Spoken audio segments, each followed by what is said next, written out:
Assalamualaikum warahmatullahi wabarakatuh. Selamat malam semuanya. Perkenalkan, saya DN Kenzi Java Swistara dari kelas 10F nomor absen 10. Kali ini saya akan mempresentasikan salah satu kerajaan Hindu-Buddha yang ada di Nusantara, tepatnya di Jawa Timur, yaitu Kerajaan Jenggala ya teman-teman. Kali ini kita akan membahas tentang sejarah berdirinya Kerajaan Jenggala atau asal-usul Kerajaan Jenggala, masa kejayaan Kerajaan Jenggala, masa kemunduran atau keruntuhan Kerajaan Jenggala, dan yang terakhir yaitu peninggalan-peninggalan Kerajaan Jenggala ini teman-teman. Sebelum kita memasuki presentasi ini,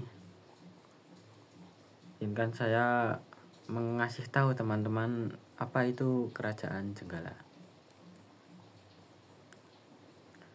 Kerajaan Jenggala atau Jenggala adalah sebuah kerajaan Hindu-Buddha yang terdapat di Jawa Timur, Indonesia.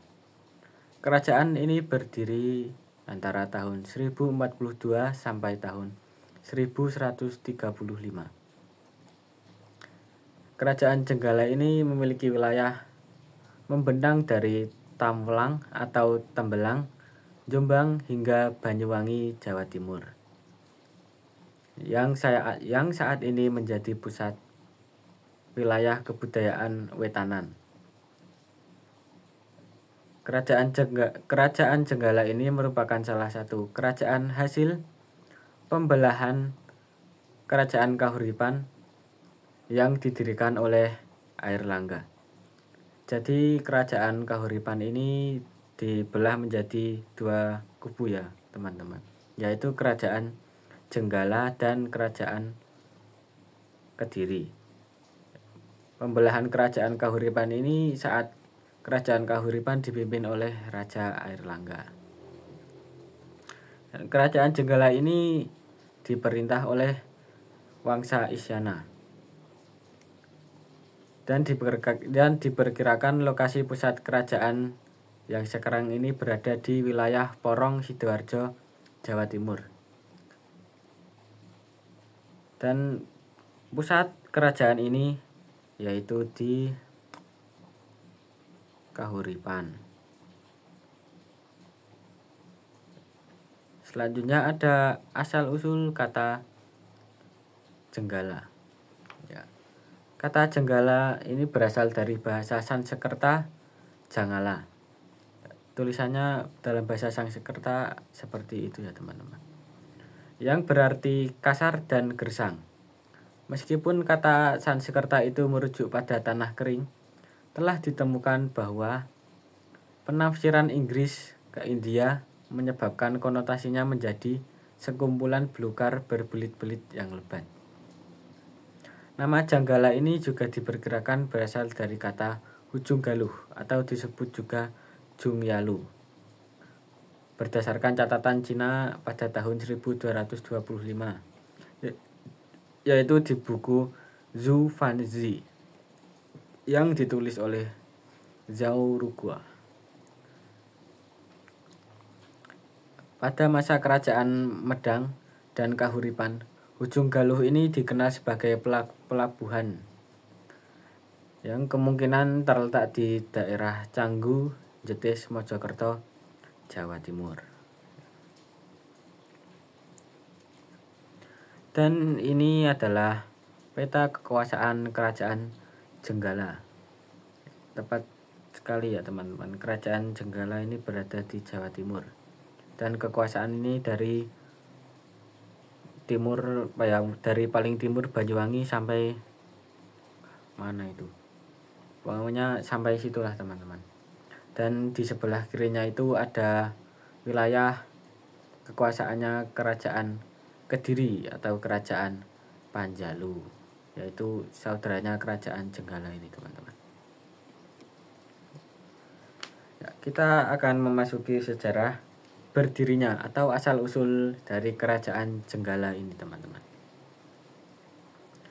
Kerajaan Jenggala ini berdiri pada tahun 1042 sebagai hasil dari pembagian kerajaan Kahuripan oleh Raja Airlangga. Pembagian kerajaan Kahuripan ini disebabkan karena putra mahkota Raja Airlangga menolak tahta dan lebih memilih untuk menjadi seorang petapa. Karena itu Raja Airlangga harus memilih pengganti di antara dua putranya yang lain.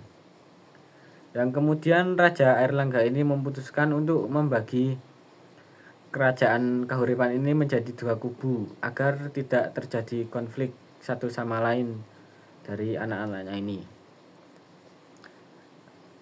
Raja Airlangga membagi kerajaan Kahuripan menjadi dua, yaitu kerajaan Jenggala dan juga kerajaan Panjalu atau Kediri. Tapi pembagian kerajaan ini tidak sesuai dengan tujuan awalnya, yaitu untuk menghindari konflik, tetapi malah menyebabkan konflik yang berkepanjangan antara kerajaan Jenggala dan kerajaan Panjalu atau kerajaan Kediri ini ya, teman-teman. Yang selanjutnya yaitu masa kejayaan kerajaan Jenggala. Masa kejayaan kerajaan Jenggala ini diperkirakan terjadi saat awal berdirinya kerajaan Jenggala ini, teman-teman, dari sumber yang saya dapat. Faktor-faktor yang bisa membuat kerajaan Jenggala jaya pada masa itu yaitu penguasaan wilayah kerajaan Jenggala yang strategis. Pada masa awal berdirinya, kerajaan Jenggala menguasai pesisir utara Jawa Timur, termasuk pelabuhan Ujung Galuh yang merupakan pusat perdagangan dan jalur maritim utama pada zaman itu. Dan faktor yang lainnya yaitu perdagangan maritim yang makmur. Kerajaan Jenggala sebagai kerajaan yang berbasis pesisir, kerajaan Jenggala memiliki keunggulan dalam perdagangan maritim.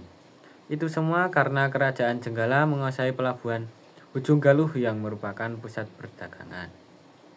Karena itulah perdagangan maritim mereka itu maju. Yang selanjutnya ada masa kemunduran atau masa runtuhnya kerajaan Jenggala. Kerajaan Jenggala mengalami keruntuhan sekitar tahun 1134. Keruntuhan kerajaan Jenggala ini diakibatkan karena faktor perang saudara yang berkepanjangan antara kerajaan Jenggala dan juga kerajaan Panjalu atau kerajaan Kediri. Kerajaan Jenggala dan kerajaan Panjalu ini terus perang saudara karena sama-sama ingin menguasai wilayah satu sama lain. Istilahnya ingin merebut wilayah satu sama lain lah. Kerajaan Jenggala ini harus menyerah dan mengakui keunggulan kerajaan Panjalu pada tahun 1135. Kerajaan Panjalu ini menaklukkan kerajaan Jenggala pada masa kepemimpinan Raja Jayabaya. Yang terakhir yaitu ada peninggalan dari kerajaan Jenggala ini. Untuk peninggalan dari kerajaan Jenggala ini saya memilih contoh yaitu prasasti ya, teman-teman. Di slide berikutnya ada beberapa prasasti peninggalan kerajaan Jenggala ini. Prasasti yang pertama yaitu Prasasti Malenga. Prasasti Malenga ini berisi pemberian anugerah status Sima kepada desa Malenga. Anugerah ini diberikan oleh Raja Mapanji Garasakan dari kerajaan Jenggala kepada penduduk desa tersebut. Raja Mapanji ini memberikan anugerah kepada desa Malenga karena desa Malenga sudah membantu Raja Mapanji Garasakan untuk perang melawan kerajaan Panjalu atau kerajaan Kediri. Prasasti yang selanjutnya yaitu Prasasti Sumengka, yaitu prasasti penetapan, isinya yaitu penetapan desa Sumengka sebagai perdikan oleh Raja Samarot Saha. Prasasti ini diperkirakan dikeluarkan pada tanggal 31 Maret tahun 1059 Masehi. Prasasti yang selanjutnya yaitu Prasasti Turun Hyang II. Prasasti ini berisi tentang peperangan antara Kerajaan Kediri dengan Kerajaan Jenggala, dan peperangan ini dimenangkan oleh Kerajaan Kediri. Dan ini juga bisa menjadi bukti bahwa pembagian dua kubu oleh Raja Airlangga ini tidak membuahkan hasil yang bagus, tetapi malah hasil yang buruk, yaitu peperangan saudara yang berkepanjangan.